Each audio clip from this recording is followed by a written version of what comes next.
අයිබෝවන් දුවේ පුතේ අදත් අපි සූදානම් 11 වන ශ්‍රේණිය ගණිත විෂය නිර්දේශයේ ඔබගේ පළවෙනි පාඩමේ දෙවන කොටස තාත්වික සංඛ්‍යා පාඩමේ දෙවන කොටස සාකච්ඡා කරන්න. මේ කොටස සමගින් තාත්වික සංඛ්‍යා ඔබගේ පළවෙනි පාඩම අපට බොහෝ විට අවසන් කිරීමට හැකියාව ලැබෙනවා.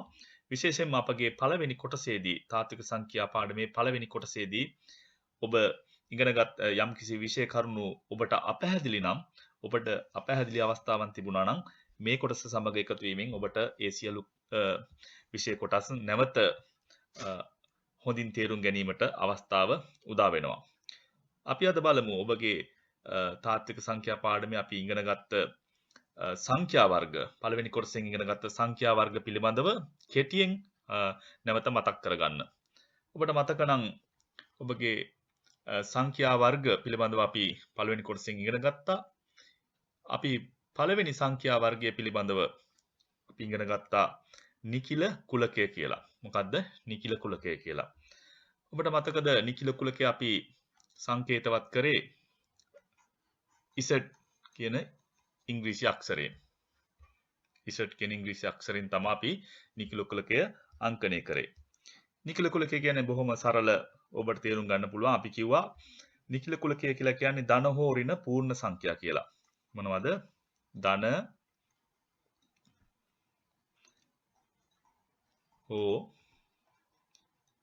ඍණ පූර්ණ සංඛ්‍යා. ධන හෝ ඍණ පූර්ණ සංඛ්‍යාවලට අපි කියනවා නිකිල සංඛ්‍යා එහෙම නැත්නම් නිකිල කුලකය කියලා. ධන හෝ ඍණ පූර්ණ සංඛ්‍යා. උදාහරණ විදිහට අපිට ගන්න පුළුවන් 1 මේ ආදි වශයෙන් 5. ඒ වගේම ඔබට ඍණ සංඛ්‍යාවක් ගන්න පුළුවන්. මේ ආකාරයට අපිට ඕන තරම් උදාහරණ දෙන්න පුළුවන්. ධන සංඛ්‍යා, ඒ වගේම ඍණ සංඛ්‍යා. හැබැයි පූර්ණ සංඛ්‍යා වෙන්න ඕනේ. ඒ නිසා ධන හෝ ඍණ පූර්ණ සංඛ්‍යා වලට අපි කියනවා නිකිල කුලකය එහෙම නැත්නම් නිකිල සංඛ්‍යා කියලා. ඒක අපි අංකණය කරන්නේ Z වලින්. ඒක අපි අංකණය කරන්නේ Z වලින්.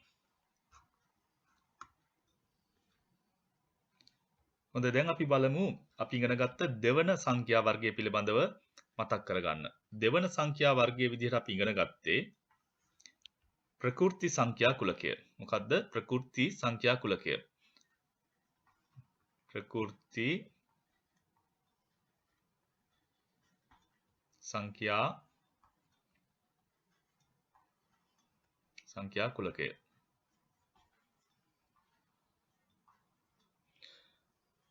ප්‍රකෘති සංඛ්‍යා ඊටාත්ම පහසුවෙන් ඔබට ඒක තේරුම් ගන්න පුළුවන්.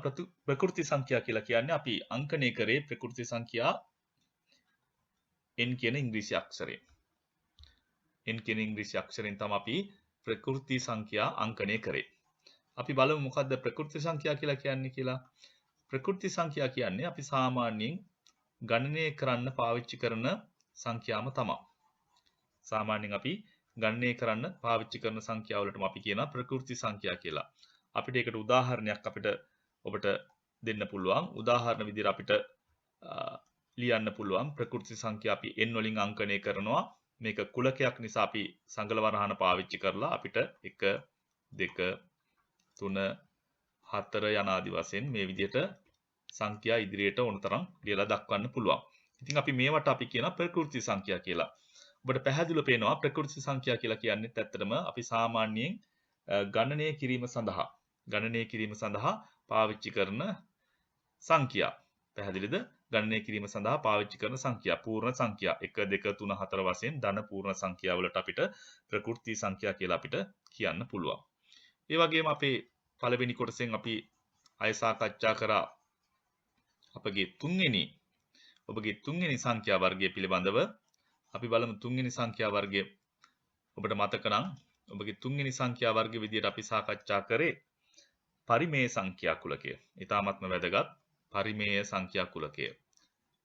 පරිමේය සංඛ්‍යා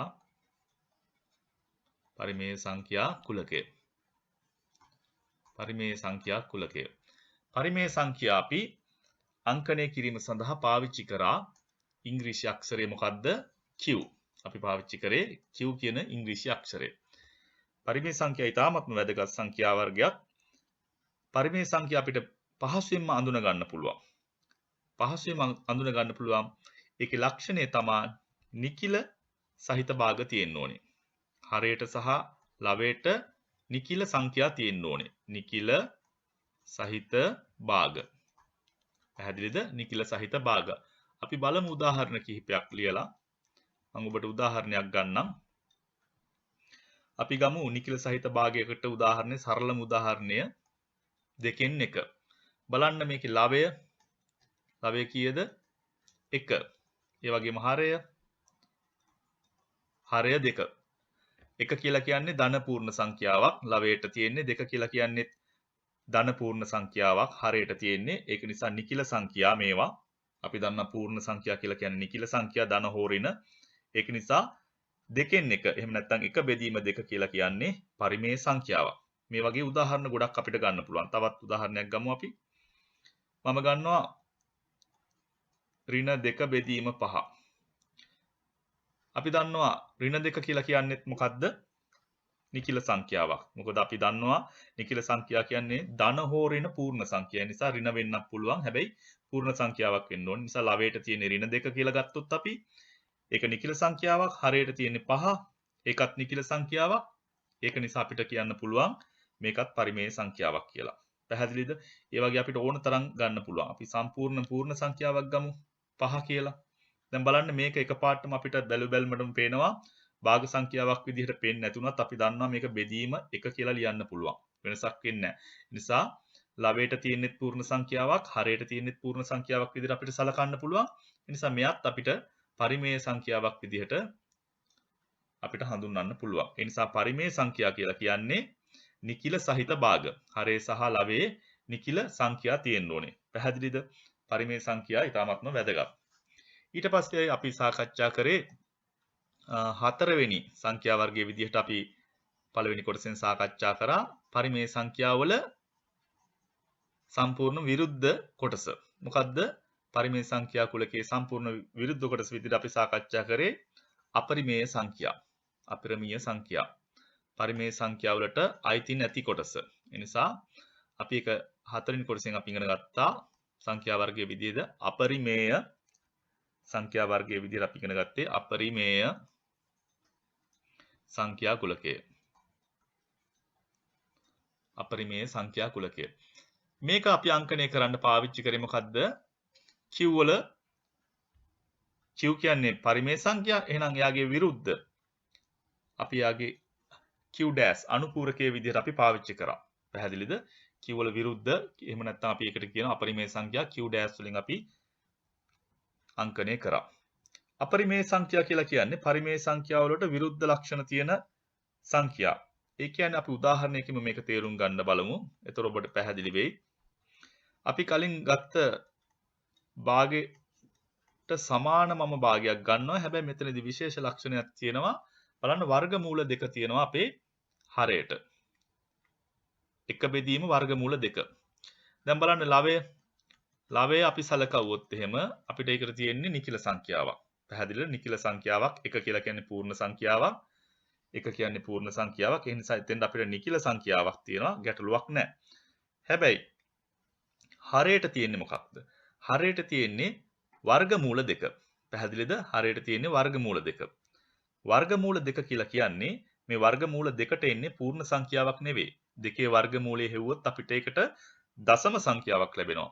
ඇත්තටම දශම ස්ථාන විශාල ප්‍රමාණයක් තියෙනවා. අනන්තයට දක්වා විහිදී යන දශම ස්ථාන විශාල ප්‍රමාණයක් තියෙන දශම සංඛ්‍යාවක් ලැබෙන්නේ.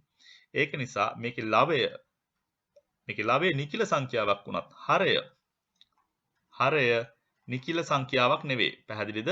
හරය කියන්නේ නිකිල සංඛ්‍යාවක් නෙවෙයි. හරය කියන්නේ නිකිල සංඛ්‍යාවක් නෙවෙයි නිසා අපිට මේක පරිමේය සංඛ්‍යාවක් විදිහට ගන්න බෑ. පැහැදිලිද? පරිමේය සංඛ්‍යාවක් විදිහට ගන්න බෑ. ඒ නිසා අපි මේකට අපරිමේය සංඛ්‍යාවක් කියලා කියනවා. තවත් උදාහරණයක් අපිට ගන්න පුළුවන්. මම තවත් උදාහරණයක් ගන්නම්. මම ගන්නවා වර්ගමූල 3. බලන්න වර්ගමූල 3 මේක පරිමේයද අපරිමේයද? මේක අපරිමේයයි. මොකද හේතුව අපි මේක ඕන හරය පෙන්වන්න මට 1 කියලා දාන්න පුළුවන් හරයට. හරය මෙතනදී පැහැදිලිවම නිකිල සංඛ්‍යාවක්, පූර්ණ සංඛ්‍යාවක් 1. හැබැයි ලවය මේ අවස්ථාවේදී ලවයේ තියෙන්නේ වර්ගමූල 3. වර්ගමූල 3ටත් අපිට දශම සංඛ්‍යාවක් ලැබෙන්නේ. දශම ස්ථාන විශාල සංඛ්‍යාවක් තියෙන දශම සංඛ්‍යාවක්. පැහැදිලිද? පූර්ණ සංඛ්‍යාවක් නෙවෙයි. ඒ නිසා නිකිල සංඛ්‍යාවක් නෙවෙයි. ඒක නිසා අපිට වර්ගමූල 3ක් සලකන්න වෙන්නේ අපරිමේය සංඛ්‍යාවක් විදියට. ඒ වගේ වර්ගමූල 5 අපිට අපරිමේය සංඛ්‍යාවක් විදියට ගන්න පුළුවන්. හැබැයි අපි ගත්තොත් එහෙම මේ වගේ අපි ගන්නවා වර්ගමූල 25. වර්ගමූල 25. වර්ගමූල 25. මම මෙතනින් ලියන්නම් පැහැදිලි වෙන්න වර්ගමූල 25. අපි ගමු ටික අයින් කරමු. වර්ගමූල 25. වර්ගමූල 25 මොකද්ද තියෙන ලක්ෂණය? බලමු. වර්ගමූල 25. මම ලියන්නම් වර්ගමූල 25. හරි. බලන්න. වර්ගමූල 25 අපිට අපරිමේයයි කියලා කියන්න පුළුවන්ද? එහෙම නැත්නම් පරිමේයයි කියලා කියන්න පුළුවන්ද? මෙතන විශේෂ ලක්ෂණයක් තියෙනවා. 25 කියලා කියන්නේ පූර්ණ වර්ගයක් තියෙන සංඛ්‍යාවක්. කොහොමද 25 එන්නේ? 5 වැඩි කිරීම 5. මට මේක 5 වැඩි කිරීම 5 කියලා ලියන්න පුළුවන්. එහෙම නැත්නම් මට මේක 5 වර්ගය කියලා කෙටියෙන් ලියන්න පුළුවන්. ඒ නිසා 25 කියලා කියන්නේ පූර්ණ වර්ගයක් සහිත සංඛ්‍යාවක් නිසා එයාගේ වර්ගමූලය අපිට පැහැදිලිවම හොයන්න පුළුවන් පූර්ණ සංඛ්‍යාවක් විදියට. ඒ නිසා 25 වර්ගමූලය කියලා කියන්නේ 5යි. අපි කලින් එක සාකච්ඡා කරා 25 වර්ගමූලය කියලා කියන්නේ 5යි. 5 වැඩි කිරීම 5 නිසා වර්ගමූලයට අපිට මේ එක ඉලක්කමක් ලියා දක්වන්න පුළුවන්. දැන් අපිට ආව 5. 5 කියලා කියන්නේ පූර්ණ සංඛ්‍යාවක්, නිකිල සංඛ්‍යාවක්. ඒක නිසා මේ වර්ගමූල 25 කියලා කියන්නේ අපරිමේය සංඛ්‍යාවක් නෙවෙයි. මේක පරිමේය සංඛ්‍යාවක්. මේක මොකද්ද? පරිමේය සංඛ්‍යාවක්. අර වර්ගමූල ලකුණ තිබුණ නිසාම අපිට ඒක අපරිමේය වෙනවා කියලා කියන්න බෑ. හොඳට මතක තියාගන්න. වර්ගමූල ලකුණ තිබ්බත් ඒ ඇතුලේ තියෙන්නේ පූර්ණ වර්ගයක් සහිත සංඛ්‍යාවක් නම් අපිට ඒක අපරිමේය වෙන්නේ නැහැ. අපි ඒකට පරිමේය කියලා තමයි කියන්නේ. ඒ වගේ උදාහරණ ගොඩාක් අපිට ගන්න පුළුවන්. මේ විදිහට පූර්ණ වර්ග වෙන සංඛ්‍යා විශාල සංඛ්‍යාවක් තියෙනවා. ඒ සියල්ලම පරිමේය සංඛ්‍යා විදිහට තමයි අපිට සලකන්න වෙන්නේ. මම උදාහරණයක් ගත්තොත් එහෙම 36 වර්ගමූල 36. ඒ වගේම වර්ගමූල 49. මේ හැම එකකටම අපි දන්නවා පූර්ණ වර්ගයක් තියෙනවා. වර්ගමූල 36 කියලා කියන අපි දන්නා උත්තරය එතන 6යි. වර්ගමූල 49 කියලා කියන උත්තරේ 7යි. ඒ නිසා අපිට මේක පැහැදිලිවම පේනවා නිකිල සංඛ්‍යාවක් කියලා. මේක අපිට ඕන 6 බෙදීම 1 කියලා ලියන්න පුළුවන්. මෙතනත් 7 බෙදීම 1 කියලා ලියන්න පුළුවන්. හරය පෙන්වන්න. ඒක නිසා මේවා පරිමේය සංඛ්‍යා. පැහැදිලිද? අපරිමේය සංඛ්‍යා වෙන්නේ වර්ගමූල ලකුණ තියෙන්න ඕනේ බොහෝ විට ප්‍රථමක සංඛ්‍යාවල. අර අපි කලින් සාකච්ඡා කර වර්ගමූල 2, ඒ වගේම වර්ගමූල 3, වර්ගමූල 5 යනාදී වශයෙන් මේවට අපි වර්ගමූල හොයපුවාම අපිට එන්නේ දශම සංඛ්‍යා නිසා ඒවා අපරිමේය සංඛ්‍යා වෙනවා. හොඳයි. මම හිතනවා ඒ කොටසින් ඔබට අපරිමේය සංඛ්‍යා පිළිබඳව යම්කිසි හොඳ අවබෝධයක් ලැබෙන්නේ නැති කියලා. ඊට පස්සේ අපි අවසාන වශයෙන් සාකච්ඡා කරා ඔබේ පාඩමේ මාතෘකාවට අදාළ වෙන සංඛ්‍යා වර්ගය පස්වෙනි කොටසෙන් අපි සාකච්ඡා කරේ තාත්වික සංඛ්‍යා. පැහැදිලිද? පස්වෙනි සංඛ්‍යා වර්ගය විදිහට අපි ගත්තේ තාත්වික සංඛ්‍යා. තාත්වික සංඛ්‍යා. තාත්වික සංඛ්‍යා කියලා කියන්නේ ඇත්තටම අපි අර ඉගෙන ගත්ත පරිමේය සංඛ්‍යා, අපරිමේය සංඛ්‍යා කියන සංඛ්‍යා වර්ග දෙකම අපි සලකපුවාම අපි ඒවට කියනවා තාත්වික සංඛ්‍යා කියලා. තාත්වික සංඛ්‍යා කුලකය අපි අංකණය කරේ. තාත්වික සංඛ්‍යා කුලකය අපි අංකණය කරේ R වලින්. පැහැදිලිද? R වලින් තමයි අපි තාත්වික සංඛ්‍යා කුලකය අංකණය කරේ. ඒ නිසා තාත්වික සංඛ්‍යා කියලා කියන්නේ පරිමේය සංඛ්‍යා, අපරිමේය සංඛ්‍යා මේ සියල්ලම නියෝජනය කරන මේ සියල්ලම අයිති වෙන කුලකය තමයි තාත්වික සංඛ්‍යා. හොඳට මතක තියාගන්න අපිට පරිමේය සංඛ්‍යාත් අපිට සංඛ්‍යා රේඛාවක ලකුණු කරන්න පුළුවන්. පරිමේය සංඛ්‍යාත් අපිට සංඛ්‍යා රේඛාවක ලකුණු කරන්න පුළුවන්. ඒ වගේම අපරිමේය සංඛ්‍යාත් අපිට සංඛ්‍යා රේඛාවක පවතිනවා. නිශ්චිතව ලකුණු කිරීමට අපහසුණත් සංඛ්‍යා රේඛාවක පවතිනවා. ඒ නිසා ඒ සියල්ලම පරිමේය අපරිමේය සංඛ්‍යා සියල්ලම අපි සංඛ්‍යා රේඛාවක පවතිනවා කියලා සලකලා අපි ඒවා සියල්ලම අපි තාත්වික සංඛ්‍යා කුලකයේ යටතේ අපි ඉගෙන ගන්නවා. පැහැදිලිද? හොඳයි. ඒ කොටස අපි සාකච්ඡා කරා. ඊට පස්සේ අපි සාකච්ඡා කරා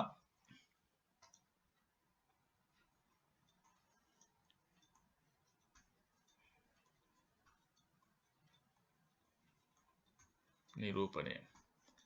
දශම සංඛ්‍යාවක් විදිහට කොහොමද අපි පරිමේය සංඛ්‍යා දක්වන්නේ කියන එක තමයි අපි සාකච්ඡා කරේ. මේකෙදී අපි ඉගෙන ගත්තා හැම පරිමේය සංඛ්‍යාවක්ම එක්ක අන්ත දශමයක් වෙනවා එහෙම නැත්නම් සමාවර්ත දශමයක් වෙනවා. පැහැදිලිද?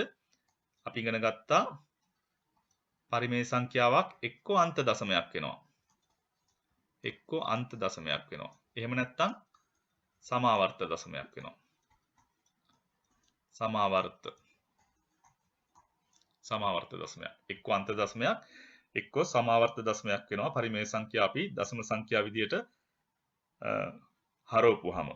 අපි බලමු එකට උදාහරණ කිහිපයක් සාකච්ඡා කරන්න. ඔබගේ පෙළපතේ පළවෙනි පාඩමේ එක අභ්‍යාසයක් මේ සම්බන්ධව තමයි තියෙන්නේ. අපි බලමු ගැටලු කිහිපයක් සාකච්ඡා කරන්න. මම ඒ නිසා එක අභ්‍යාසයේ ඔබගේ පෙළපතේ තියෙන එක අභ්‍යාසයේ මම ගැටලු කිහිපයක් සාකච්ඡා කරනවා. මම පළවෙනි උදාහරණයක් විදිහට එහෙම නැත්නම් ගැටලු විදිහට සාකච්ඡා කරන්නම්.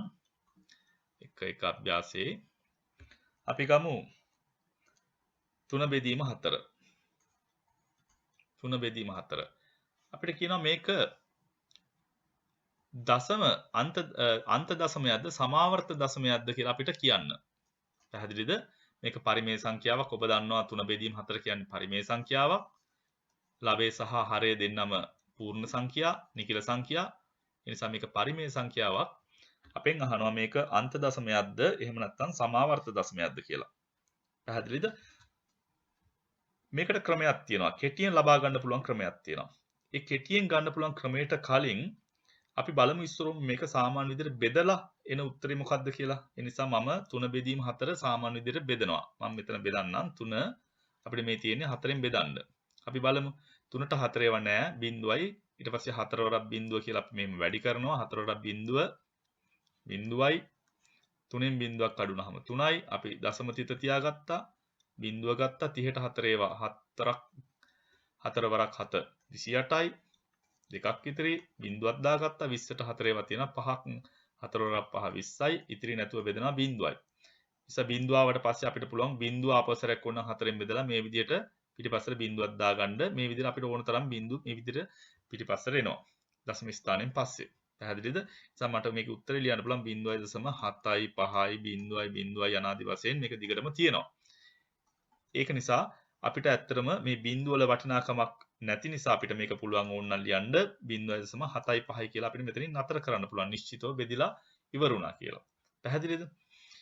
අපි ඉගෙන ගත්තා මේ විදිහට දශම සංඛ්‍යාවකට දිගටම බිඳු ලැබෙනවා නම් යම් කිසි ඉලක්කමකින් පස්සේ හරි දිගටම බිඳු ලැබෙනවා නම් අපි ඒක නිශ්චිතව බෙදලා ඉවරයි. ඒ නිසා අපි ඒවට අපි කියනවා විශේෂ නමක් මොකද්ද? අන්ත දශම. අන්ත දශම. අන්ත දශම. ඒ නිසා 3 බෙදීම 4. 3 බෙදීම 4 කියන පරිමේය සංඛ්‍යාව අපි බෙදුවා. බෙදලා බැලුවම පස්සේ අපිට උත්තරය ආවා 0.75. ඊට පස්සේ ලැබෙන්නේ බිඳු ලියන්න අවශ්‍යතාවයක් නැහැ 0.75යි. නිශ්චිතව අපිට මේක බෙදුන උත්තරයක් විදිහට. ඒ නිසා අපි මේක අන්ත දශමයක් විදිහට අපි හඳුන්වනවා. පැහැදිලිද? මේක අපි අන්ත දශමයක් විදිහට හඳුන්වනවා. අන්ත දශමයක්. දැන් අපි බලන්නේ මේ විදිහට බෙදන්න නැතුව කොහොමද අපිට කෙටි ක්‍රමයකින් මේක අන්ත දශමයක්ද සමාවර්ත දශමයක්ද වෙන්නේ කියලා අපි දැන් සාකච්ඡා කරන්න යන්නේ බලන්න. අපි බලමු මේක කොහොමද අපි තේරුම් ගන්න කියලා. අපි බලමු අපි කලින් ගත්ත උදාහරණයෙන් අපි ඒක තේරුම් ගන්න බලමු. අපි කලින් ගත්ත උදාහරණේ තමයි 3 බෙදීම 4. මේක කරන්නේ මෙච්චරයි. අපි මේකේ හරය අපි සලකනවා. මොකක්ද හරය? හරය අපිට විදියට තියෙන්නේ 4. හරය විදියට අපිට තියෙන්නේ 4. අපි බලනවා මේ 4 කියන ඉලක්කම අපිට බෙදන්න පුළුවන්ද ඉතිරි නැතුව බෙදන්න පුළුවන්ද කියලා බලනවා 2කින් හෝ 5න්. පැහැදිලිද? 2කින් හෝ 5න් ඉතිරි නැතුව බෙදනවාද කියලා බලනවා. අපිට දීලා තියෙන පරිමේය සංඛ්‍යාවේ හරය 2කින් හෝ 5න් ඉතිරි නැතුව බෙදනවාද කියලා බලනවා. සමහරට 2කින් විතරක් බෙදෙන්න පුළුවන්. එහෙම නැත්නම් 5න් විතරක් බෙදෙන්නත් පුළුවන්. එහෙම නැත්නම් මේ සංඛ්‍යා දෙකෙන්ම බෙදෙන්නත් පුළුවන්. පැහැදිලිද? මේ සංඛ්‍යා දෙකෙන්ම අපිට ඒ නිසා ලියන්න පුළුවන් 2 සහ 5 යන සංඛ්‍යා දෙකෙන්ම මේක බෙදෙන්නත් පුළුවන්. දෙකෙන්ම. පැහැදිලිද? එක්ක දෙකෙන් බෙදෙන්න ඕනේ. එහෙම නැත්නම් පහෙන් බෙදෙන්න ඕනේ. එහෙම නැත්නම් මේ සංඛ්‍යා දෙකෙන්ම බෙදුනත් ගැටලුවක් නැහැ. එහෙම බෙදෙනවා කියලා කියන්නේ මොකද්ද? ඒ බෙදෙනවා කියලා කියන්නේ සම්පූර්ණ ඉතිරි නැතුව බෙදෙනවා කියලා කියන්නේ දෙක හරි පහ හරි ඒ හරේ සාධකයක් කියන එක. දැන් අපි බලමු අපිට ආවේ මොකද්ද?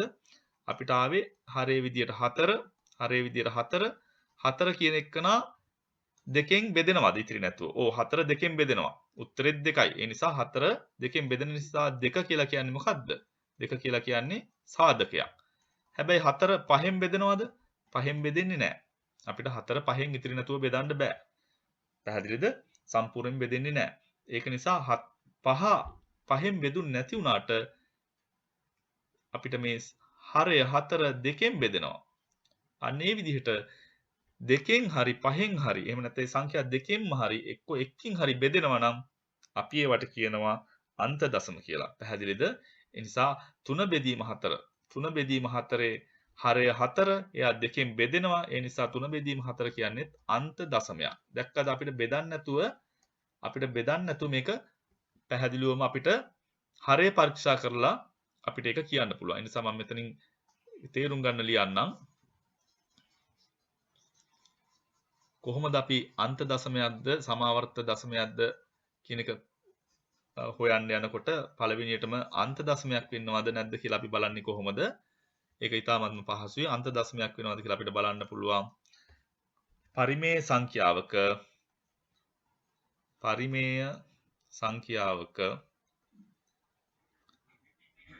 සංඛ්‍යාවක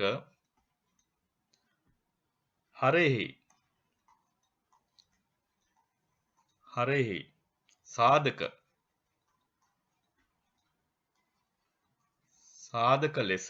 සාධක ලෙස 2 හෝ 5 එහෙම නැත්නම් 2 හා 5 යන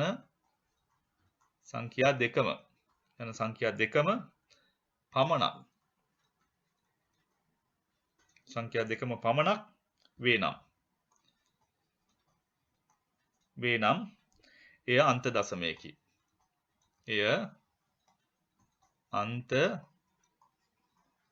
දශමයකි. ඒ නිසා පරිමේය සංඛ්‍යාවක් දීලා තියෙනකොට අපි බලන්න ඕනේ මොකද්ද? අපිට පරිමේය සංඛ්‍යාවක් දීලා තියෙනකොට අපි පරිමේය සංඛ්‍යාව හරය කීයද කියලා බලනවා. ඊට පස්සේ අපි බලනවා මේ හරෙහි 2 හරි 5 හරි එහෙම නැත්නම් මේ සංඛ්‍යා දෙකම සාධකයක්ද කියලා. කොහොමද සාධකයක්ද කියලා බලන්නේ? හරි ලේසි බෙදලා බලනවා. 2කින් හරි 5න් හරි බෙදලා බලනවා. 2කින් බෙදෙනවා නම් ඒ සාධකයක්, 5න් බෙදෙනවා නම් 5 සාධකයක්. අන්න ඒ විදිහට 1කින් හෝ 2කින් හරි බෙදෙනවා නම් අපි ඒකට කියනවා මොකද්ද? අපිට බෙදන්න නැතුව ඒකට සම්පූර්ණ සංඛ්‍යාව බෙදන්න නැතුව ඒක අන්ත දශමයක් කියලා අපිට කියන්න පුළුවන්. පැහැදිලි නේද? අපි බලමු මේකට තවත් උදාහරණයකින් මේක තේරුම් ගන්න.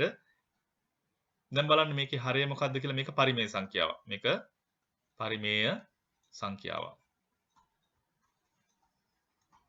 දැන් අපි කරන්න ඕනේ මේක දශම සංඛ්‍යාවක් විදිහට හරවපුවහම අපිට එන්නේ අන්ත දශමයක්ද සමාවර්ත දශමයක්ද කියලා අපි බලන්න යන්නේ. අපි ඉස්සරම අන්ත දශමයක්ද කියලා බලන ක්‍රමය අපි දන්නවා. අපි මේකේ හරය සලකා බලනවා. මොකද්ද හරය? හරය 8. හැබැයි 8 කියන සංඛ්‍යාවේ සාධකයක්ද කියලා බලනවා 2 කියන එක. ඒ කියන්නේ දෙකෙන් බෙදෙනවද?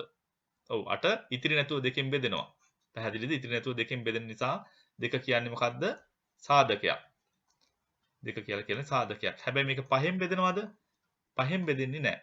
5 සාධකයක් නෙවෙයි. හැබැයි 2 සාධකයක් වෙන නිසා 2 කියන ඉලක්කම සාධකයක් වෙන නිසා අපිට කියන්න පුළුවන් එම නිසා 5 බෙදීම 8 අපිට බෙදන්න නැතුවම කියන්න පුළුවන් මේක මොකද්ද? අන්ත දශමයක් කියලා. පැහැදිලිද? මේක අන්ත දශමයක් කියලා අපිට කියන්න පුළුවන්. හොඳයි අපි අර කලින් උදාහරණයේදී ගත්ත 3 බෙදීම 4 අපි කිව්වා අන්ත දශමයක් කියලා. මේක අපිට අන්ත දශමයක් කියලා අපි සාකච්ඡා කරා.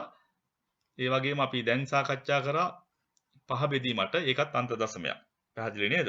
අපි ඊළඟට බලමු තවත් උදාහරණයක්. දැන් අන්ත දශම අඳුන ගන්න ඔබ දන්නවා. අන්ත දශම ඔබට පහසුවෙන් අඳුන ගන්න පුළුවන්. හරය සලකා බලලා අපි බලමු තවත් උදාහරණයකින් කොහොමද සමාවර්ත දශම අපි අඳුනගන්නේ කියලා. අපි දන්නා පරිමේය සංඛ්‍යාවක් එක්ක අන්ත දශමයක් එක්ක සමාවර්ත දශමයක්. අන්ත දශමයක් අඳුන ගන්න පුළුවන් නිසා අපි බලමු තුන්වෙනි උදාහරණයෙන් අපි කොහොමද සමාවර්ත දශමයක් අඳුනගන්නේ කියලා. මේ බලන්න. 5 බෙදීම 9. මේක අපේ පරිමේය සංඛ්‍යාවක්. අපෙන් මේක අහනවා අන්ත දශමයක්ද සමාවර්ත දශමයක්ද කියලා. පැහැදිලිද? හරි. අපි බලමු එහෙනම් මේකේ හරය මොකක්ද හරය? හරය මොකක්ද? 9. හරය 9 වේ. අපි දැන් සාධක බලමු. 9 කියන සංඛ්‍යාවේ සාධක අපි බලමු දෙකෙන් බෙදෙනවද කියලා අන්ත දශමයක්ද කියලා බලමු. දෙකෙන් බෙදන්නේ නැහැ. බෙදෙන්නේ නැහැ. ඉතිරි නැතුව සම්පූර්ණයෙන් බෙදෙන්නේ නැහනේ. දෙකෙන් බෙදපුවම දශම සංඛ්‍යාවක් වෙන නිසා ඉතිරි නැතුව බෙදෙන්නේ නැහැ. ඒක සාධකයක් වෙන්නේ නැහැ. මේක සාධකයක් නොවේ. සාධකයක් නොවේ. පැහැදිලිද? ඊට පස්සේ පහෙන් බලමු. පහෙන් බෙදනවද කියලා පහෙන් බෙදෙන්නෙත් නැහැ. ඒ නිසා පහේ සාධකයක් වෙන්නේ නැහැ. අපි ඊට පස්සේ බලනවා වෙනත් 2යි 5යි ඇරෙන්න තියෙන වෙනත් ප්‍රථමක සංඛ්‍යාවකින් මේක බෙදෙනවද කියලා. බලමු මොකද්ද වෙනත් තියෙන ප්‍රථමක සංඛ්‍යාව. අපි බලනවා මොකද්ද? වෙනත් ප්‍රථමක සංඛ්‍යාවක්. ප්‍රථමක සංඛ්‍යාවකින් බෙදෙනවද කියලා බලනවා. එහෙම නැත්නම් වෙනත් ප්‍රථමක සංඛ්‍යාවක් මේකේ සාධකයක්ද කියලා බලනවා. දැන් අපි දන්නවා 2 කියන්නේ ප්‍රථමක සංඛ්‍යාවක්, 5 කියන්නේ ප්‍රථමක සංඛ්‍යාවක්. ඒ දෙකෙන්ම බෙදෙන්නේ නැහැ. අපි බලනවා ඊට පස්සේ තියෙන මොකක් හරි වෙනත් ප්‍රථමක සංඛ්‍යාවකින් බෙදෙනවද කියලා. ඔබ දන්නවා 9 කියන එකන බෙදෙනවා කීයෙන්ද? 3ෙන් බෙදෙනවා. 3 කියන ප්‍රථමක සංඛ්‍යාවෙන් මෙයා බෙදෙනවා. එහෙනම් 3 කියන්නේ මොකද්ද? සාධකයක්. 3 කියන්නේ මොකද්ද? සාධකයක්. පැහැදිලිද? 3 කියලා කියන්නේ 9 සාධකයක්. ඒ නිසා හොඳට මතක තියාගන්න දෙකෙන් සහ පහෙන් බෙදෙන්නේ නැතුව අනිවාර්යයෙන්ම දෙකෙන් බෙදෙන්නත් බෑ, පහෙන් බෙදෙන්නත් බෑ. එහෙම බෙදෙන්නේ නැතුව වෙනත් ප්‍රථමක සංඛ්‍යාවකින් බෙදෙනවා නම් එයාගේ හරය අන්න ඒ දීලා තියෙන පරිමේය සංඛ්‍යාව මොන දශම සංඛ්‍යාවක්ද වෙන්නේ? සමාවර්ත දශමයක් වෙනවා. පැහැදිලිද? සමාවර්ත දශමයක් වෙන නිසා අපිට මේක ලියන්න පුළුවන් 3ෙන් බෙදෙන නිසා අපිට කියන්න පුළුවන් එම නිසා 5 බෙදීම 9 මොන දශමයක්ද? සමාවර්ත. සමාවර්ත දශමයකි. සමාවර්ත දශමයකි. කොහොමද සමාවර්ත කියලා අපි බැලුවේ? එයාගේ හරය ගත්තා. හරය 9යි. හරය දෙකෙන් බෙදෙන්නේ නැහැ. ඒ වගේම හරය පහෙන් බෙදෙන්නෙත් නැහැ. හැබැයි වෙනත් ප්‍රථමක සංඛ්‍යාවකින් බෙදෙන්න ඕනේ අනිවාර්යයෙන්ම. මොකක්ද ඊළඟ ප්‍රථමක සංඛ්‍යාව? 2 සහ 5 කිට්ටුවෙන්ම තියෙන ඊළඟ ප්‍රථමක සංඛ්‍යාව තමයි 3. මෙයා 3න් බෙදෙනවා. ඒ කියන්නේ 3 සාධකයක්. ඒක නිසා අපිට කියන්න පුළුවන් දෙකෙන් සහ පහෙන් බෙදෙන්නේ නැහැ. හැබැයි වෙනත් ප්‍රථමක සංඛ්‍යාවකින් බෙදෙන නිසා මේක සමාවර්ත දශමයක් කියලා අපිට කියන්න පුළුවන්. පැහැදිලි නේද? ඒ නිසා අපි ඒක මෙතන සටහන් කරගමු.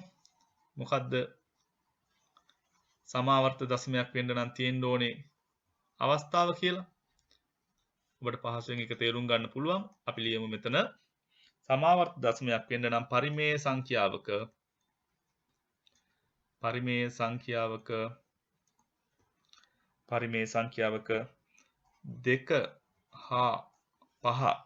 2 හා 5 හැර ඒ දෙන්න වෙන්න බෑ. 2 හා 5 හැර වෙනත්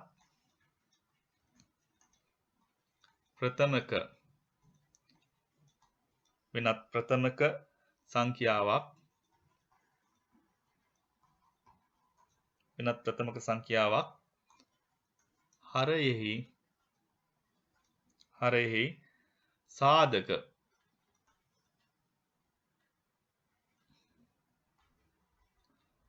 සාධක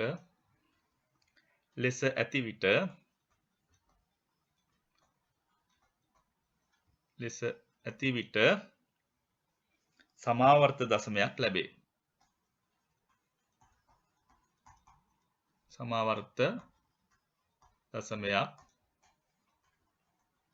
පැහැදිලි නේද?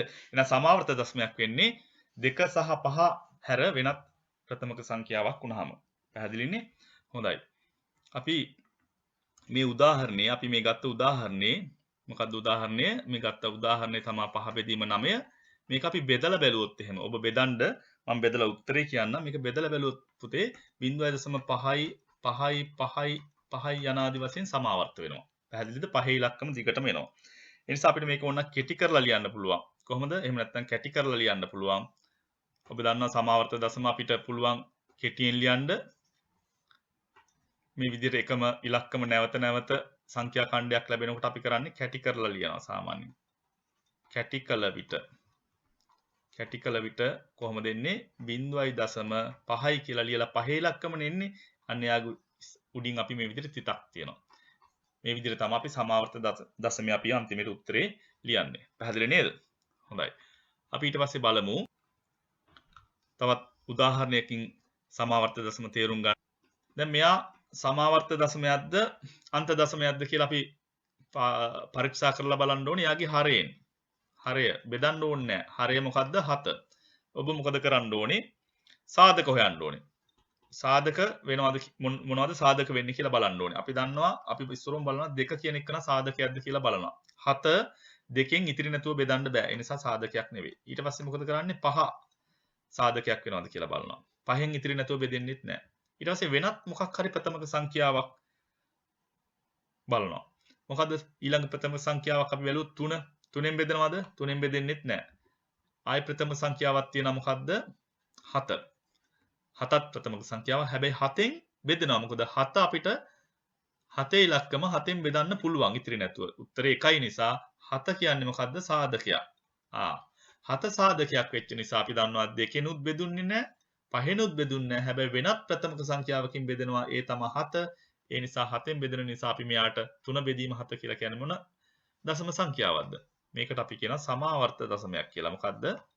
සමාවර්ත දශමයකි. පැහැදිලිද? මේක සමාවර්ත දශමයක්. මේ සමාවර්ත දශමයේත් ඔබට පුළුවන් බෙදලා බලන්න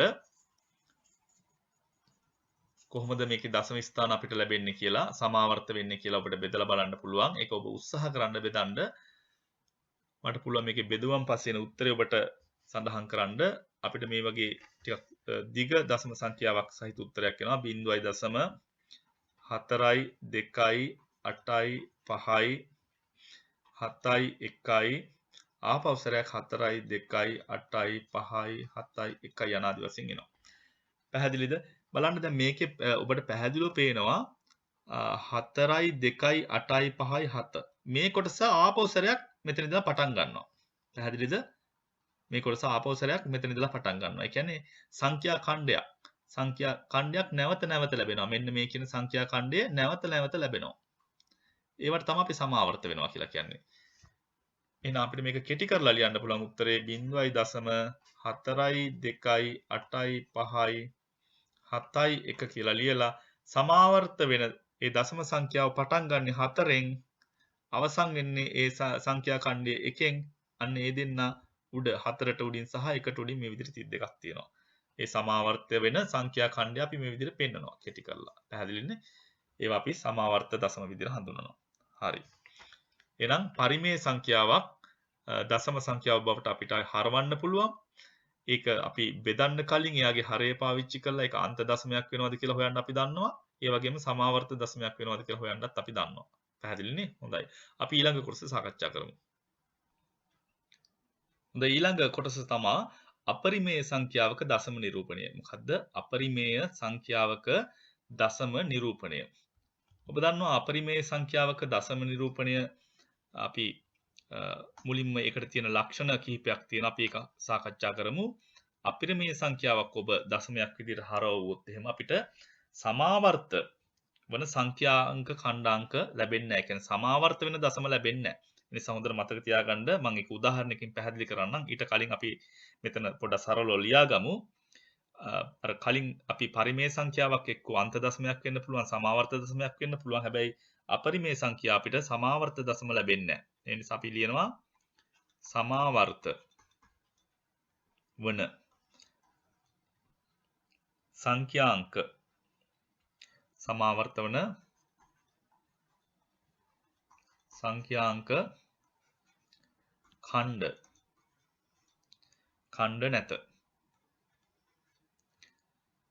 ඛණ්ඩ නැත. පැහැදිලිද? සමාවර්ත වෙන සංඛ්‍යාංක ඛණ්ඩ නැහැ. කියවන්න පුළුවන් නේද? සමාවර්ත වෙන සංඛ්‍යාංක ඛණ්ඩ නැත.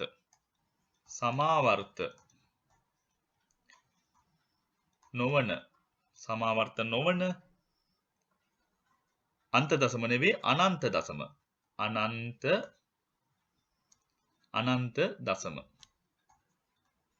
අනන්ත දශම ලැබේ. මේක විශේෂිතයි. මේ බලන්න මෙතනදී අපිට අලුත් වචනයක් ආවා අනන්ත දශම කියලා. මොකද්ද අනන්ත දශම? සමාවර්ත වෙන්නේ නැහැ. හැබැයි අනන්ත දශමයක් එන්නේ. ඒ කියන්නේ එකම සංඛ්‍යාංක ඛණ්ඩාංකේ නැවත නැවත ලැබෙන්නේ නැහැ. හැබැයි රටාවක් තියෙනවා. හොඳට මතක තියාගන්න. රටාවක් තියෙනවා. හැබැයි එකම සංඛ්‍යාංක ඛණ්ඩාංකේ නෙවෙයි නැවත නැවත ලැබෙන්නේ. හැබැයි මේ දශම ඉවර වෙන්නෙත් නැහැ. අනන්තයට දක්වාම තියෙන නිසා අපි ඒවට කියනවා අන්ත දශම නෙවෙයි අනන්ත දශම. පැහැදිලිද? අනන්ත දශම. ඒ නිසා අපරිමේය සංඛ්‍යාවලදී අපිට ලැබෙන්නේ අනන්ත දශම. අපි බලමු ඒක ටිකක් උදාහරණයකින් පැහැදිලි කරගන්න. මම උදාහරණයක් ගන්නම්. අපි ගමු උදාහරණයක්. අපරිමේය සංඛ්‍යාවක් එක බෙදීම වර්ගමූල 2. අපි දන්නවානේ වර්ගමූල සංඛ්‍යාවක් තමයි අපරිමේය සංඛ්‍යාවලට එන්නේ. මේක අපරිමේය සංඛ්‍යාවක්. මේක අපි දැන් දශම විදියට හරවන්න ඕනේ. දශම ලෙස. දශම ලෙස අපි මේක ප්‍රකාශ කරන්න ඕනේ. කොහොමද කරන්නේ? වර්ගමූල 2.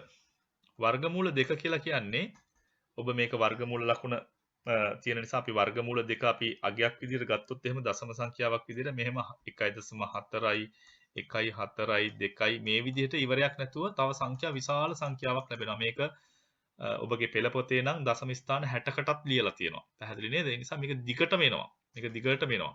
අනන්ත දශමයක්.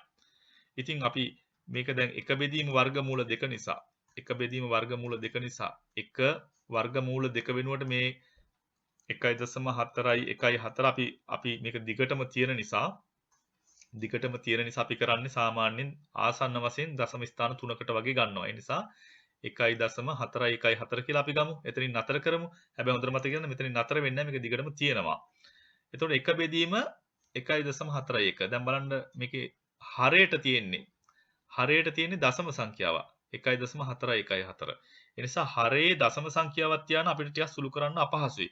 මේක සුළු කරන්න අපහසුයි. පැහැදිලිද? සුළු කිරීම කරන්න අපහසුයි මේ විදිහට. ඒ නිසා අපි මෙතන ලියමු මේක සුළු කිරීම අපහසුයි කියලා. සුළු කිරීම අපහසුයි. ඇයි අපහසුයි කියලා කියන්නේ? හරයට අපිට ඇවිල්ලා තියෙනවා දශම සංඛ්‍යාවක්. ඒ නිසා දශම සංඛ්‍යාවක් තියෙනකොට ටිකක් අමාරුයි බෙදන්න.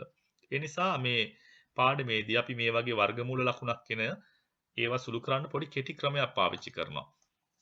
ඊට වඩා හොඳ ක්‍රමයක් අපි පාවිච්චි කරනවා. අපි බලමු ඒක මොකක්ද කියලා. අපි බලමු මොකක්ද ඒ ක්‍රමය කියලා. මේ බලන්න.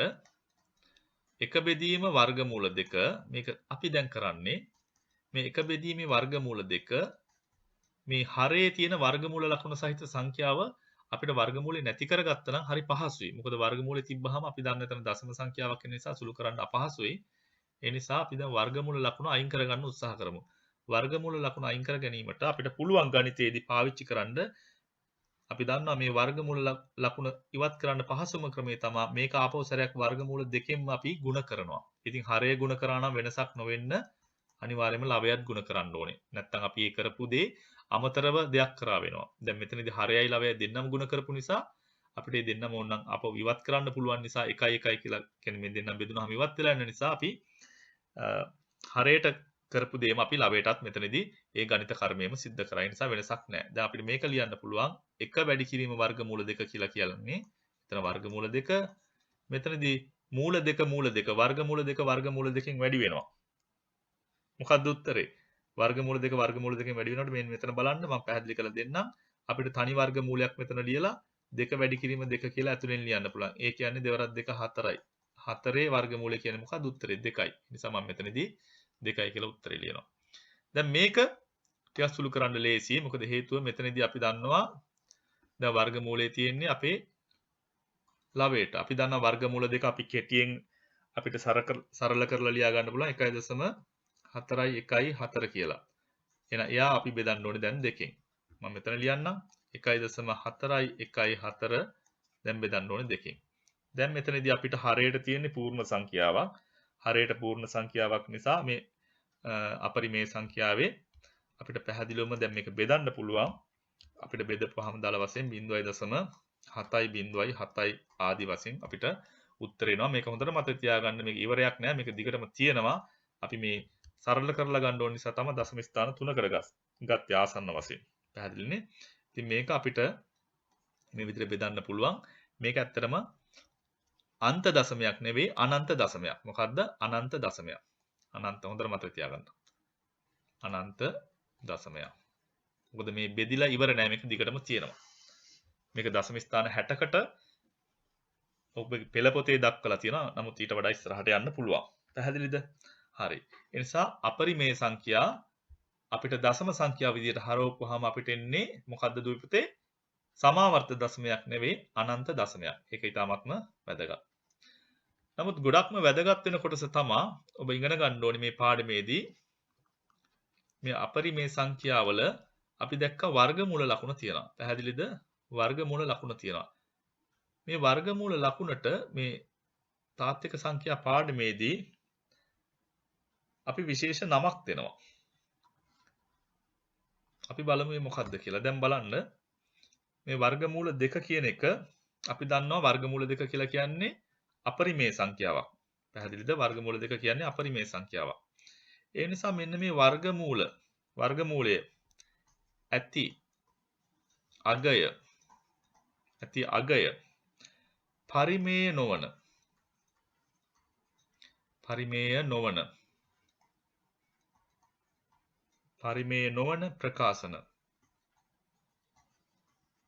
ප්‍රකාශන අපි විශේෂ නමකින් හඳුන්වනවා කරණි. මොකද්ද? කරණි කියලා. කරණි ලෙස හඳුන්වයි. මොකක්ද එහෙනම් කරණියක් කියලා කියන්නේ? කරණියක් කියලා කියන්නේ වර්ගමූල ලකුණටම තමා වර්ගමූලය වෙනුවට අපි දෙන වෙනත් වචනයක්. හැබැයි අපි වචනේ දෙන්නේ මේ විදිහට තියෙන අපරිමේය සංඛ්‍යාවලට විතරයි. පැහැදිලිනේ? අපරිමේය සංඛ්‍යාවක් සහිතව වර්ගමූලය තියෙනවා නම් විතරයි අපි කරණියක් කියලා හඳුන්වන්නේ. ඒකට උදාහරණ මොනවද? අපි උදාහරණ කිහිපයක් බලමු කරණි වලට එහෙනම්. කරණි වලට තියෙන පුළුවන් උදාහරණය තමයි වර්ගමූල 2ත් උදාහරණයක්. ඒ වගේම වර්ගමූල 3 උදාහරණයක්, වර්ගමූල 5 උදාහරණයක්. මේවා අපිට උදාහරණ විදිහට දෙන්න පුළුවන්. පැහැදිලිනේ? මම තව උදාහරණයක් ගන්නවා. අපි බලමු කරණියක් ඔබට අඳුන ගන්න පුළුවන් වේද කියලා පහසුවෙන්ම දැන්. මම කිව්වා වර්ගමූලයේ තියෙන්න ඕනේ. හැබැයි ඒක අපරිමේය සංඛ්‍යාවකට තමයි තියෙන්න ඕනේ කියලා. දැන් මම ඔබගෙන් අහනවා මේ වගේ දෙයක්. වර්ගමූල 25. මෙයා කරණියක්ද කියලා මම අහනවා. ඇයි වර්ගමූලයේ තියෙනවනේ?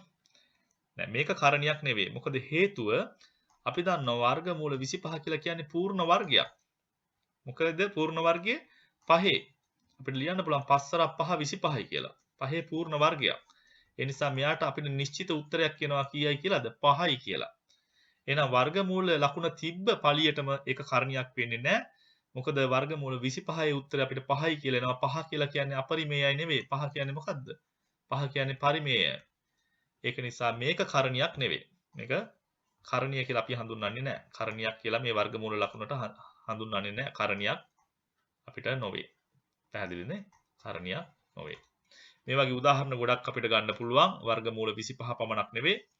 ඒ නිසා මේ වගේ පූර්ණ වර්ග වෙන හැම එකක්ම අපිට කරණියක් වෙන්නේ නැහැ. මොනවාද පූර්ණ වර්ග වෙන්නේ නැති පූර්ණ වර්ග වෙන ඒවා වර්ගමූල? අපි බලමු උදාහරණ මොනවාද? අපි දැන් 25 ගත්තා. වර්ගමූල 25 කියන්නේ පූර්ණ වර්ගයක්. උත්තරේ 5යි. ඒ වගේම 36 ගන්න පුළුවන්. එයාගේ උත්තරේ කීයද? 6 වරක් 6 36යි. ඒ වගේම 49 ගන්න පුළුවන්. 7 වරක් 7 49යි. මේ හැම එකක්ම මේ බලන්න පූර්ණ සංඛ්‍යා එනවා. ඒ කියන්නේ මේවා සම්පූර්ණම ධන පූර්ණ සංඛ්‍යා එන නිසා මේවා අපි පරිමේය නිසා අපි මේ වර්ගමූල ලකුණට අපි මේ වගේ සංඛ්‍යාවලදී කරණියක් කියන්නේ නැහැ. කරණියක් වෙන්නේ නැහැ මේක. පැහැදිලිනේ? කරණියක් නොවේ. කරණීය කියලා හඳුන්වන්නේ නැහැ. කරණීය කියලා හඳුන්වන්නේ අර අපරිමේය සංඛ්‍යාවලට තියෙන වර්ගමූල ලකුණට විතරයි. පැහැදිලි නේද? හරි. ඒ වගේම තව දෙයක් අපි මේ මම බොහොම කෙටියෙන් කියා දෙන්නේ ඔබට. තව දෙයක් අපි මේක දැනගන්න ඕනේ. මේ වගේ දෙයක්. බලන්න. හරි. මොකද්ද ඔබ දැනගන්න ඕනේ? කරණි සහ අකිල කරණි. මේකට අපි කියන අකිල කරණි කියලා. අකිල කරණි. මේ ලියපු එක එච්චර පැහැදිලි නැති වෙන්න පුළුවන්. මේ තියෙන්නේ අකිල කරණි කියලා. පැහැදිලි නේද? හරි. බලමු මොකද්ද මේ කරණි සහ අකිල කරණි කියන්නේ කියලා අපි තේරුම් ගන්න. මම ඒකට උදාහරණයකින් මේක තේරුම් කරන්නම් ඔබට. මම ගන්නවා 20. 20 වර්ගමූලය. දැන් බලන්න මේ 20 වර්ගමූලය කියලා කියන්නේ මේක මේ සරල කරලා තාම අපිට ලියලා දීලා නැහැ. මේක අපිට පුළුවන් තවත් සරල කරන්න. ඒ කොහොමද? මම ලියනවා 20 කියන එකන 4 වරක් 5 කියලා. වර්ගමූල ලකුණ තියෙනවා. පැහැදිලිනේ? හරි. දැන් මේ බලන්න මට ඕනනම් පුළුවන් මේක තවදුරටත් මේ විදිහට ලියන්න 4 වෙනුවට වෙනම වර්ගමූල ලකුණ දානවා ගුණ කිරීම 5 වෙනුවට වෙනම වර්ගමූල ලකුණ දානවා. දැන් අපි දන්නවා 4 වර්ගමූලය. 4 කියලා කියන්නේ පූර්ණ වර්ගයක් තියෙන සංඛ්‍යාවක්. මොකද්ද 4 හැදෙන්නේ 2 දෙවෙනි බලයෙන්. එහෙම නැත්නම් 2 වැඩි කිරීම 2. ඒ නිසා 4 වර්ගමූලය අපිට සම්පූර්ණ පූර්ණ සංඛ්‍යාවක් විදිහට එනවා.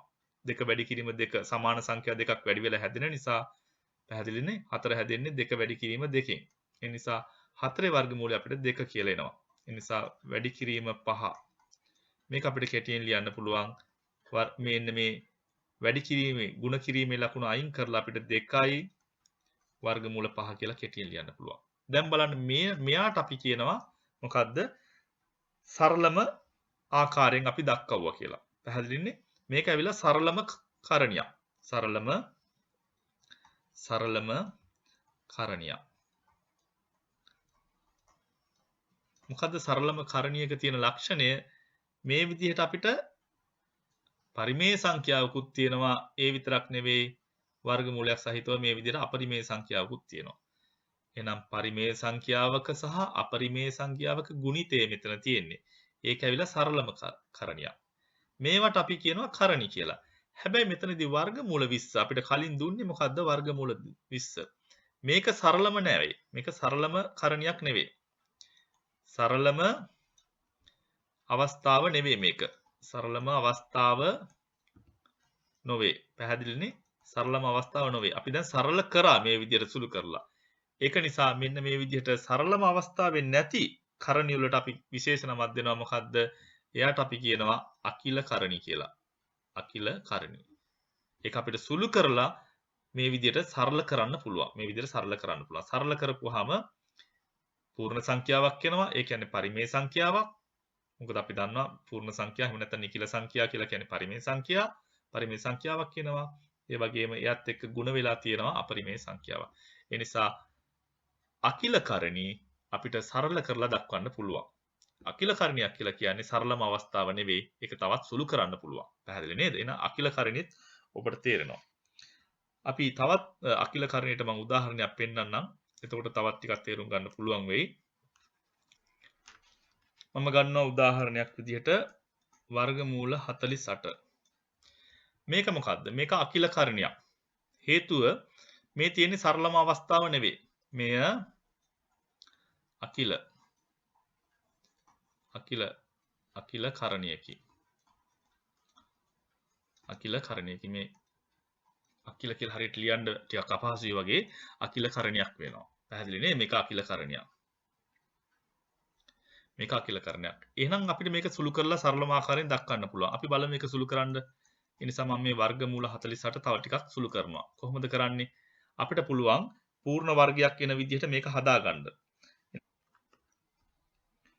අපි ලියමු 16 වැඩි කිරීම 3. 16 වැඩි කිරීම 3 කියලා ලියන්න පුළුවන් අපිට. අපි දන්නවා 16 වැඩි කිරීම 3 කියලා ලිව්වහම මේක අපිට 16 වෙනුවට වෙනම වර්ගමූලය වැඩි කිරීම 3 ඉලක්කමට වෙනම වර්ගමූලය අපිට යොදන්න පුළුවන්. 16 කියලා කියන්නේ පූර්ණ වර්ගයක්. මොකද්ද 16 කියලා කියන්නේ 4 වැඩි කිරීම 4 කියලා අපිට ලිව්වොත් අපිට පැහැදිලි වෙනවා 4 වරක් 4 16යි. එහෙනම් 4 වර්ගය තමයි 16. එහෙනම් 16 වර්ගමූලය අපිට හොයන්න පුළුවන්. ලේසියෙන්ම 16 වර්ගමූලයට පූර්ණ සංඛ්‍යාවක් ලැබෙනවා 4යි කියලා. වැඩි කිරීම 3 මේක අපිට කෙටි කරලා ලියන්න පුළුවන් 4යි වර්ගමූල 3 කියලා. පැහැදිලිනේ? මේ බලන්න පරිමේය සංඛ්‍යාවක් සහ අපරිමේය සංඛ්‍යාවක් ලැබිලා තියෙනවා. මේක තමයි සරලම කරලා ලියන්නේ. දැන් මේක කරණියක්. එහෙනම් වර්ගමූල 48 කියලා කියන්නේ අකිල කරණියක්. පැහැදිලිනේ? ඔබ දක්ෂ වෙන්න ඕනි මේ වගේ අකිල කරණියක් දීලා තියෙනකොට ගුණිතයක් මගින් මේ විදිහට ලියා ගන්න දක්ෂ වෙන්න ඕනේ. එතකොට එක ඉලක්කමක් බොහෝ විට අපිට පූර්ණ වර්ගයක් විදිහට ලියන්න පුළුවන් ඉලක්කමක් එන්නේ. 16 නම් 4 පූර්ණ වර්ගය. 4 වරක් 4. අන්න ඒ වගේ ඔබට හොයාගන්න පුළුවන් නම් මේක පහසුවෙන්ම ඔබට විසඳා ගන්න පුළුවන්. පැහැදිලිනේ? හරි අපි එහෙනම් දැන් මේ කරණි සහ අකිල කරණි සම්බන්ධව ගැටලු කිහිපයක් සාකච්ඡා කරමු. ඒ ගැටලු ටික සාකච්ඡා කරන් පස්සේ ඔබගේ පාඩම අපිට අවසන් කරන්න පුළුවන්. දැන් මේ බලන්න පහත ගැටලු විසඳන්න. පහත ගැටලු විසඳන්න. මේවා කරණි ආශ්‍රයෙන් තියෙන්නේ 3යි වර්ගමූල 5 එකතු කිරීම 6යි වර්ගමූල 5. 3යි වර්ගමූල 5 කියලා කියන්නේ මේක සරලම කරණියක්. 6යි වර්ගමූල 5ත් එක්ක එකතු කරන්න තියෙන්නේ. මේක අර අපි වීජීය ප්‍රකාශන සුළු කරනවා වගේ හරිම සරලයි. සරල සමීකරණ සුළු කරනවා වගේ මේ බලන්න මෙතනක් තියෙන වර්ගමූල 5 මෙතනක් තියෙන වර්ගමූල 5 මෙතනක් තියෙන වර්ගමූල 5. ඒ නිසා මේක හරියට අපිට සලකන්න පුළුවන් වර්ගමූල 5 වෙනුවට අපි x කියලා ගත්තොත් එහෙම 3x එකතු කිරීම 6x වගේ තමයි මේ තියෙන්නේ. සරල සමීකරණයක් එහෙම නැත්නම් වීජීය ප්‍රකාශනය අසුළු කරනවා වගේ තමයි මේ තියෙන්නේ. 3x එකතු කිරීම 6x. අපි එතන මොකද කරන්නේ? 3ට 6 එකතු කරලා 9යි කියලා ලියලා x කියන එක නම් මේ විදිහට පිටිපස්සෙන් ලියනවා. මෙයත් එක්ක මේ විදිහට ගුණිතයක් විදිහට ලියනවා. ඉතින් ඒ වගේම මෙතනත් අපිට පුළුවන් 3යි 6යි එකතු කරන්න. එතකොට කීයද 9යි වර්ගමූල 5 අපිට ඒ විදිහටම ලියන්න පුළුවන්. ඒ නිසා උත්තරේ එන්නේ 9යි වර්ගමූල 5 කියලා. ඒ නිසා කරණි සුළු කිරීම හරිම ලේසි. ඔබගේ විභාග වලටත් මේක එනවා. ඒක නිසා ලකුණු ගන්න පුළුවන් හොඳ අවස්ථාවක්. ඒ නිසා මේක වරද්ද ගන්න නැතුව හොඳින් තේරුම් ගන්න උත්සාහ කරන්න. අපි බලමු තවත් ඒ වගේ තියෙන ගැටලුවක් සාකච්ඡා කරන්න. මම දෙවෙනි ගැටලුව විදිහට ගන්නම්. දෙවෙනි ගැටලුව අපිට දීලා තියෙනවා අකිල කරණියක් ලෙස දක්වන්න කියලා. අර කලින් දුන්නේ අකිල කරණියක් ඒක අපි කරණියක් කරා දැන් අපිට කරණියක් දීලා අකිල කරණියක් විදිහට හදන්න කියනවා. පැහැදිලි නේද? එහෙනම් මේක හරිම ලේසි මේකත් අපිට කරන්න පුළුවන්. මේ බලන්න දැන් මෙතනදී අපි කරන්න ඕනේ 4යි වර්ගමූල 5 තියෙන්නේ 4යි වර්ගමූල 5 තියෙන්නේ අපි දැන් අකිල කරණියක් විදිහට දක්වන්න කියන්නේ. ඒ කියන්නේ මේ සරල අවස්ථාව අයින් කරන්න ඕනේ. ඒ නිසා අපි දැන් මෙතන තියෙන පරිමේය සංඛ්‍යාව තියෙන්නේ මොකද්ද? පූර්ණ සංඛ්‍යාව 4. මේ 4 කියන එක අපි දැන් මේ වර්ගමූල ලකුණ ඇතුළට අරන් යන්න ඕනේ. කලින් වර්ගමූල ලකුණ ඇතුලේ තිබ්බ එක්කන එළියට ගෙන ආවා. එහෙනම් දැන් මෙයාගේ වර්ගමූල ලකුණ ඇතුළට අපි ආපහු සැරයක් අරන් යනකොට අපි කරන්නේ මේ තියෙන ඉස්සරහින් තියෙන සංඛ්‍යාව වර්ග කරනවා. එහෙනම් 4 වර්ග කරනවා. අපි දන්නවා 4 වර්ගය කීයද? 4 වර්ගය කියලා කියන්නේ 4 වැඩි කිරීම 4. කීයද? 16යි. 4 ඔන්න වර්ගමූල ලකුණ ඇතුළට දැම්මා. ඊට අමතරව අපි දැන් කරන්නේ මොකද්ද? අපි 4 තියෙනවා 4 වර්ගමූල 4 වර්ගය අපි 16යි කියලා ලිව්වා. එයා ඊට පස්සේ තියෙනවා තව වැඩි කිරීම වර්ගමූල 5 වෙනම තියෙනවා. පැහැදිලිනේ වර්ගමූල 5 වෙනම තියෙනවා. මේක අපි සුළු කරොත් අපිට එනවා අපිට තනි වර්ගමූලයක් මේකට ලියා ගන්න පුළුවන්. තනි වර්ගමූලයක් ලියාගත්තාම මෙතන 16 තියෙනවා මෙතන ගුණ කිරීම 5 තියෙනවා. පැහැදිලිනේ? දැන් අපිට තියෙන්නේ 16 වරක් 5 කියලා ගුණ කරන්න අපිට උත්තර එනවා 80යි වර්ගමූල ලකුණ කියලා. මෙන්න අපි අකිල කරණියක් විදිහට මේක හරවුවා. පැහැදිලිනේ? වර්ගමූල 80 ගන්න කියලා දීලා තියෙන්නේ. මෙතනදී අපි කරන්නේ හරිම පහසුයි. පරිමේය සංඛ්‍යා වෙනම ගුණ කරනවා අපරිමේය සංඛ්‍යා වෙනම ගුණ කරනවා. පරිමේය සංඛ්‍යා කියලා කියන්නේ මේ පූර්ණ සංඛ්‍යා වර්ගමූලයේ නැතුව තියෙන ඒවා. එහෙනම් පරිමේය සංඛ්‍යා අපි ගුණ කරමු 5. එතන ගුණ කිරීම ලකුණ නිසා තමයි ගුණ කරන්නේ 5 ගුණ කිරීම 4. ඊට පස්සේ අපරිමේය සංඛ්‍යා විදිහට තියෙන්නේ වර්ගමූල 3 වර්ගමූල 2කින් ගුණ කරන්න තියෙන්නේ. අපි දන්නා 5 4 අපිට 20යි කියලා එනවා ගුණ කිරීම වර්ගමූල ලකුණු දෙකක්ම තියෙන නිසා අපිට ඕනම් තනි වර්ගමූලයක් මේකට පාවිච්චි කරන්න පුළුවන්. තනි වර්ගමූලයක් පාවිච්චි කරලා අපිට මේ තුනේ ඉලක්කම ගුණ කිරීම 2 කියලා ඒ වර්ගමූල ලකුණ ඇතුලේ ලියා ගන්න පුළුවන්. මේක තවදුරටත් අපිට සුළු කරන්න පුළුවන් 20යි ගුණ කිරීම 3 වරක් 2 6යි කියලා වර්ගමූල විදිහට ලියන්න පුළුවන්. මේක සරලව ලියුවොත් එහෙම මේ ගුණ කිරීම ලකුණ අපිට ඕනම් අයින් කරලා මේක 20යි 6 වර්ගමූලය කියලා ලියන්න පුළුවන්. පැහැදිලිනේ? මෙන්න උත්තරේ එනවා 20යි වර්ගමූල 6 කියලා. හොඳ ඊළඟ ගැටලුව තමයි 3යි වර්ගමූල 20 බෙදීම. දැන් තියෙන බෙදීම 2යි වර්ගමූල 5 සුළු කරන්න. දැන් මේකේ බැලුවටම පේනවා මෙතන තියෙන වර්ගමූල 5 හැබැයි මෙතන තියෙන වර්ගමූල 20 ටිකක් ඒක අපහසුයි. අපිට පුළුවන් නම් මෙතනත් වර්ගමූල 5 කියලා හදාගන්න හරි ලේසියෙන් අපිට පුළුවන් සුළු කිරීම කරන්න. දැන් ඔබට පේනවා මෙතන වර්ගමූල 20 තියෙන්නේ. 20 කියලා කියන්නේ සරලම අවස්ථාව නෙවෙයි. මෙතන තියෙන අකිල කරණියක්. එනසා අපි මේ 3යි වර්ගමූල 20 කියන එක නම් මුලින්ම සලකලා මේ අකිල කරණිය ඉවත් කරගන්න බලමු. ඒක සරල කරන්න බලමු. අපි දන්නවා ඒක කරන්න කලින් ඉගෙන ගත්තා 3 ගුණ කිරීම මට පුළුවන් මේ වර්ගමූල 20 කියන එක නා සරල කරලා ලියන්න පූර්ණ වර්ගයක් එන හදාගන්න විදියට 4 වරක් 5 කියන්නේ 20යි. පැහැදිලිනේ? 4 වරක් 5 20යි. ඒ නිසා අපිට මේක තවදුරටත් ඉස්සරහට අරන් යන්න පුළුවන්. 3 ගුණ කිරීම. අපිට පුළුවන් මේ 4 4 කියන එකනා වර්ගමූල ලකුණෙන් එළියට ගන්න. 4 කියලා කියන්නේ දෙකේ වර්ගය. ඒ නිසා 4 කියන එකනා වර්ගමූල ලකුණෙන් එළියට එනකොට අපිට උත්තර එනවා 2යි කියලා. මෙතන වර්ගමූල 5 විතරක් ඉතුරු වෙනවා. නිසා මෙතන අපිට ගන්න පුළුවන් 3 වරක් 2 6යි කියලා. නිසා 6යි වර්ගමූල 5 කියලා අන්න අපිට සරල කරගන්න පුළුවන්. මේක ඉස්සරෝම කරගන්න ඕනේ. මේක කරගත්තට පස්සේ අපිට දන්නවා දැන් 3යි වර්ගමූල 20 වෙනුවට අපිට ඉන්නේ කවුද? 6යි වර්ගමූල 5. 20 වෙනුවට අපි 6යි වර්ගමූල 5 ලියාගත්තා. බෙදීම 2යි වර්ගමූල 5. දැන් මෙන්න මේක තමයි අපි දැන් සුළු කරන්න ඕනේ. 2යි වර්ගමූල 5. මෙයා සුළු කරන්න හරි ලේසි. මම මෙතන සුළු කරන්නම්.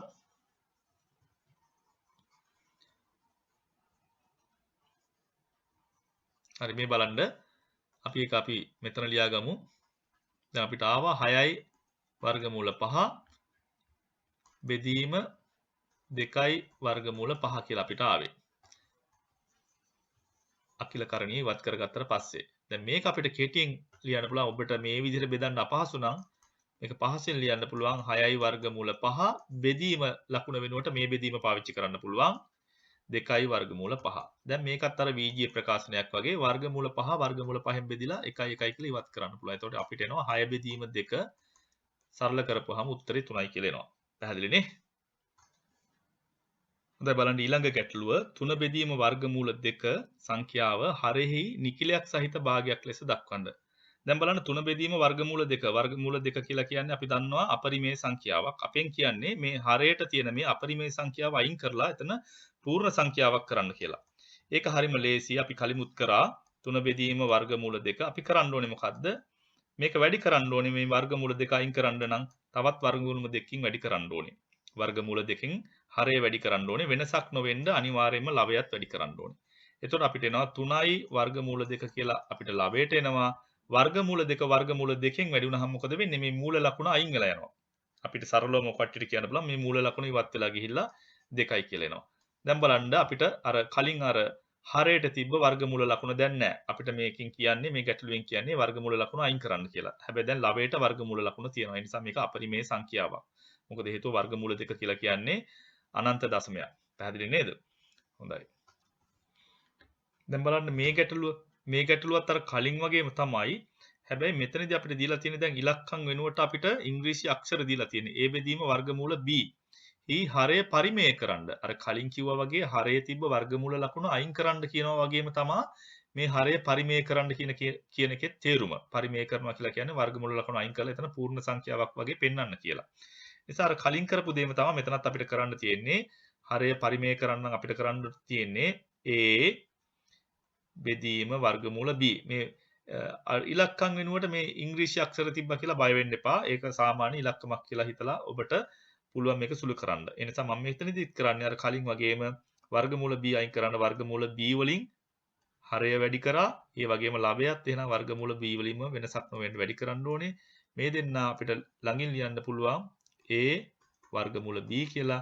මෙතන වර්ගමූල b ගුණ වුණාම අර කලින් උදාහරණයේ ඉලක්කම් ගුණ වුණා හා සමානවම වර්ගමූල ලකුණ ඉවත් වෙලා ගිහිල්ලා මෙතන අපිට b කියලා එනවා. පැහැදිලිනේ? හොඳයි දුව පුතේ එහෙනම් මේ පාඩම ඔබගේ පළවෙනි පාඩම අවසන් කරන්න මම සාකච්ඡා කරන අවසන් උදාහරණය අවසන් ගැටලුව 4යි වර්ගමූල 63 අඩු කිරීම 5යි වර්ගමූල 7 අඩු කිරීම 8යි වර්ගමූල 28 සුළු කරන්න කියලා තියෙන්නේ. දැන් බලන්න මේක බැලු බැලමටම වර්ගමූල 28 තියෙනවා වර්ගමූල 7 තියෙනවා වර්ගමූල 63 තියෙනවා. එහෙනම් ඔබ දක්ෂ වෙන්න ඕනේ මේ වර්ගමූල 63 වර්ගමූල 28 කියලා කියන්නේ ඇත්තටම සරලම අවස්ථාව නෙවෙයි. ඒවා අකිලකරණී. සරලම අවස්ථාව තමයි වර්ගමූල 7 කියන්නේ. පැහැදිලිනේ? ඒ නිසා ඔබට පුළුවන් වෙන්න ඕනේ මේ වර්ගමූල 63යි වර්ගමූල 28යි මේ වර්ගමූල 7 උත්තරයේ විදිහට වර්ගමූල 7 ඉලක්කම විදිහට ලැබෙන විදිහට මේක සකසා ගන්න පුළුවන් වෙන්න ඕනේ. අපි ඒක සිදු කරමු. ඒක තමයි සරල කරනවා කියලා කියන්නේ. මේ බලන්න 4 මට 63 ලියන්න පුළුවන් 9 වරක් 7 9 වරක් 7 63 නිසා මම 7යි කියලා මොකද මෙතන 7 හදා ගන්න ඕන නිසා මම බැලුවා 7 වරක් චක්කරේ. එතකොට 7 වරක් 9 63 නිසා මම 9 වරක් 7 කියලා ලිව්වා. අඩු කිරීම 5යි වර්ගමූල 7. මේක සුළු කිරීමේදී ඔබ දක්ෂ වෙන්න ඕනේ ගණන් කිහිපයක් හදපුවාම ඒක ඉක්මනටම තේරුම් ගන්න පුළුවන්. එහෙනම් මෙතනත් 7 ඉලක්කම ලැබෙන්න ඕනේ. අපි බලමු 7 වරක් චක්කරේ ගත්තාම 7 වරක් 4 28 එන නිසා මම මේක ලියනවා 4 වරක් 7 කියලා. මම මොකද මේ පූර්ණ වර්ග සංඛ්‍යාව කලින් ලියාගත්තා. ලේසියම වර්ගමූල ලකුණෙන් එළියට ගන්න පුළුවන් නිසා. මම මේක ලියනවා 4 9 කියන එක නම් වර්ගමූල ලකුණෙන් එළියට ගත්තාම යාගේ වර්ගමූලය අපි දන්නවා 9 කියලා කියන්නේ 3 පූර්ණ වර්ගය නිසා 3යි කියලා එනවා. මෙතන වර්ගමූල 7 ඇතුළේ ඉතිරි වෙනවා. ඒ වගේම මෙතන 5යි වර්ගමූල 7 අඩු කිරීම 8 4 කියන එකනා වර්ගමූලයේ ලකුණෙන් එළියට ගන්න ඕනේ. 4 කියලා කියන්නේ 2 පූර්ණ වර්ගය නිසා 4 වර්ගමූලය අපිට එනවා එළියට ගුණ කිරීම 2යි කියලා ලියා ගන්න පුළුවන්. 7 මෙතන තියෙනවා. පැහැදිලිනේ? හරි. මේක අපි සුළු කරමු තවදුරටත්. ඒ කියලා ඒ දෙන්නත් වැඩි කරන්න ගුණ කරපුවාම 16යි වර්ගමූල 7 කියලා එනවා. අපිට තවත් මේක ටිකක් සරල කරන්න පුළුවන් සුළු කරලා. පුළුවන් තරම් සුළු කරන්න ඕනේ. සුළු කරලා සරලම අවස්ථාවෙන් තියන්න ඕනේ. මේ කරණි සුළු කිරීමේදී හොඳට මතක තියාගන්න.